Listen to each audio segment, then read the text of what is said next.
By 1943, thousands of German soldiers captured in North African Europe were being transported thousands of miles from the battlefield to the United States.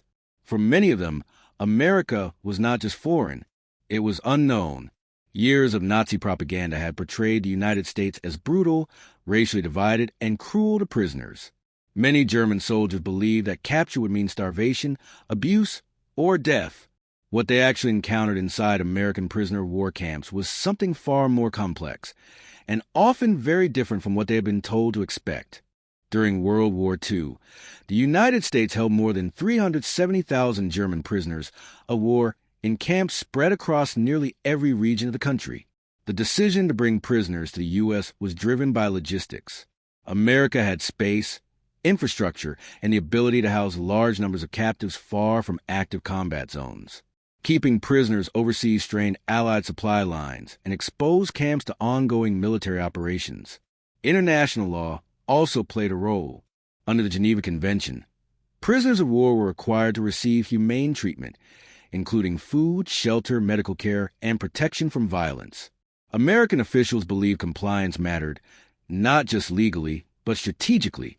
How the United States treated enemy prisoners would influence its international reputation and shape post-war relations. For captured German soldiers, arrival in the United States was disorienting. Many crossed the Atlantic under guard, unsure where they were going or what awaited them. From coastal ports, they were transported inland by train, often to rural areas far from cities and military installations. Former prisoners later recalled confusion at the lack of hostility. Guards did not beat them. Medical care was provided. Orders were enforced, but punishment was limited and regulated. Most American guards were not frontline combat troops. They were often older soldiers, reservists, or men assigned to domestic duty. Their role was security, not retaliation. For many prisoners, this alone contradicted years of expectations shaped by wartime propaganda. Life inside American POW camps followed a structured routine. Prisoners lived in wooden or concrete barracks that were basic but functional. They were issued uniforms, blankets, and access to sanitation facilities. Camps in colder climates were heated. Those in hotter regions were built with ventilation in mind. Meals followed U.S. Army ration standards. POWs were typically fed the same food American soldiers received: bread, meat, vegetables, coffee, and occasional desserts. While not luxurious, the quantity and consistency surprised many prisoners who had expected deliberate deprivation. Medical care was provided, and sick or injured prisoners were treated by camp doctors.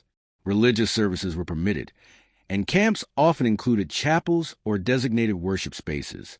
Within the camps, prisoners organized their own daily activities. Libraries stocked with German-language books were common. Educational courses, discussion groups, and even newspapers circulated among the prisoners. POW camps were fenced and guarded, but they were not completely isolated. Many prisoners worked outside the camps under supervision. They labored on farms, repaired roads, cut timber, and supported food production. Wartime labor shortages made POW labor both legal and practical. These work details brought prisoners into contact with American civilians. Farmers, factory managers, and local workers interacted with the men they had once seen only as enemies. Former prisoners later described being surprised by casual conversations, shared routines, and small gestures, an offered cigarette, a joke, or a moment of ordinary human interaction. Prisoners remained captives, but they were also witnesses of daily American life. Radios playing popular music, grocery stores stocked with food, and a level of material abundance that contrasted sharply with wartime Europe. Recreation played a critical role in maintaining morale inside the camps. Prisoners organized soccer matches, boxing competitions, orchestras, choirs, and theatrical performances. Sporting events provided an outlet for stress and a sense of normalcy amid confinement. Educational programs allowed prisoners to study mathematics, engineering, languages, and technical skills. Some camps encouraged these activities, believing that intellectual engagement reduced unrest. For many prisoners, captivity became a pause from combat, a structured environment far removed from the chaos of the front lines.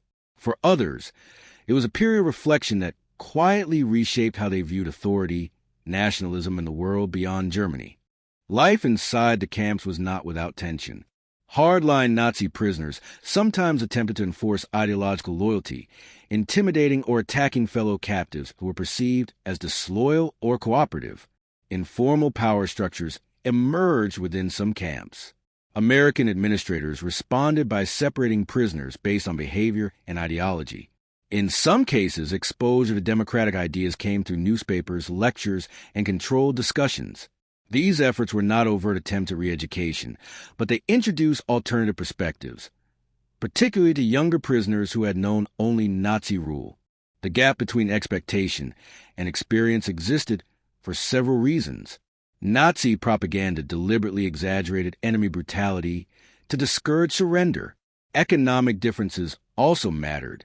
The United States had the industrial capacity to feed and house prisoners adequately, even during wartime.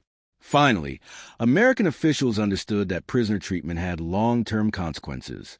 The war would end, but memory and reputation would endure. After the war, most German prisoners were repatriated to Europe. Many returned to cities in ruins and food shortages far worse than anything they had experienced in captivity. Some later reflected that their time in American camps was the first moment they realized the world beyond Nazi propaganda was more complex than they had been taught. A small number eventually immigrated to the United States, carrying with them memories shaped not just by war, but by captivity. The story of German prisoners in the United States is not about kindness or cruelty alone. It is about perception, power, and the quiet influence of lived experience. These camps remind us that history is not only shaped by battles and leaders, but by everyday human encounters, and by the gap between what people are told to believe and what they actually experience.